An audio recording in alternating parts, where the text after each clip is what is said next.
Hello there, it's Julius here from So It's Your Style. I have been creating these sewing videos for quite some time now, and I haven't properly introduced myself. I'm a self-taught sewist since 2017, and I used to teach beginner sewing classes right before the pandemic. And just like you, I do create sewing mistakes every now and then. Sewing is my hobby as well as quilting, if I do have the time, and I work a 9-to-5 job, but in spite of all that, I always make time for my passion, which is creating garments, sewing, and finding ways to sustainable sewing. You can follow me on the gram or on YouTube to see some of the behind the scenes of my sewing life. So today we're going to talk about the top sewing tips that I follow when sewing. These are random tips that I find essential, especially if you're just starting out sewing. Most importantly, these are the tips that I got to learn from here and there that I find most helpful when I'm sewing or creating my own garments.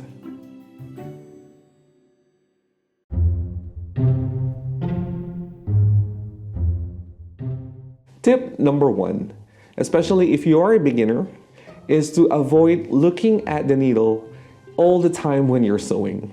I know it can be really entertaining to watch that needle go up and down, and can't help but be proud of yourself for making those stitches.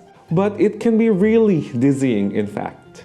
Plus, it can be creating issues with your seam allowances, resulting into a bad fit. So if you're starting out sewing and you're finding it hard to align your fabric with the seam allowance markings on the throat plate of your sewing machine, perhaps putting a length of washi tape or masking tape on one of the markings on the plate can help you. This is done by placing the tape on the right side of your preferred seam allowance and aligning your fabric to the left of the tape when sewing. So instead of looking at the needle, focus your attention on ensuring that you follow the edge of the tape with the edge of the fabric. With this, it is ensured that you have a uniform seam and a well-sewn stitching. Tip number 2 is to always press as you go. So when I started out sewing, I actually really hate this part of the process. But once you realize the beauty of what pressing does to your projects or garments, you will start to love this process. You have to remember that the hallmark of a well-made garment is a well-pressed seams and edges. You will only require 2 simple tools: a steam iron and a pressing mat. And this is quite enough to be able to press or iron the crucial areas of your projects. Also, it would be nice to have these optional pressing tools in your sewing room, especially if you are doing a lot of tailoring. A pressing hem, a pressing roll, and a tailor's clapper. These tools are most commonly used in a tailor's workshop as they help in getting the trickiest and curviest seams there is that needs to be pressed. So 10 out of 10, highly recommended. Always press as you go.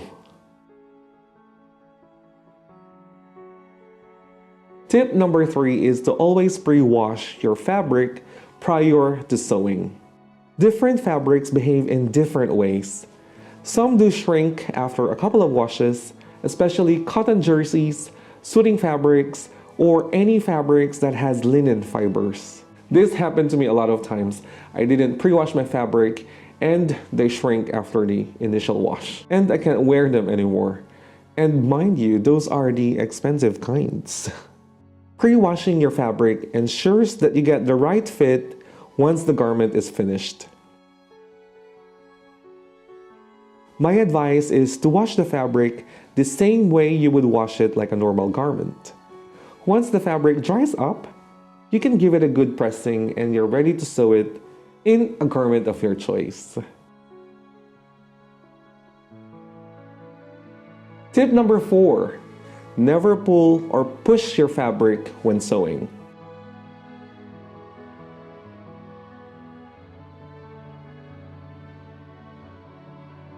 So upon starting your very first sewing project, especially you beginners out there, you might feel like pushing the fabric towards the machine, thinking that it is necessary and it's helping your machine. It isn't.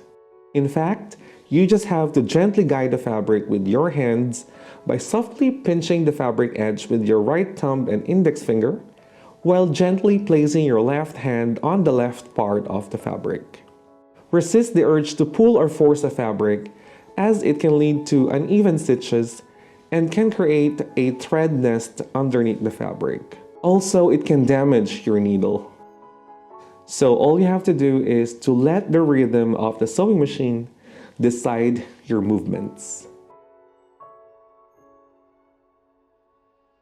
My last tip, tip number 5, is to never pull the thread from the top of the machine when changing thread colors. So back then when I used to teach sewing classes, a lot of my sewing students are doing this thinking that they're not doing any harm to their sewing machines. So the proper way of changing threads is to cut the upper thread from the top of the machine near the thread spool. Ensure that the pressure foot is raised and pull the thread from the needle away from the machine. So what happens is if you pull the thread from the top of the machine is it's creating a buildup of lint in the inner workings of your sewing machine because you're pulling the thread against its grain. So one fun fact is, aside from fabrics, threads also has a grain. And pulling it against its grain can cause it to shed and leave a lot of lint on your sewing machine. And over time, it can lead to tension issues, uneven stitching, or ruining your sewing machine.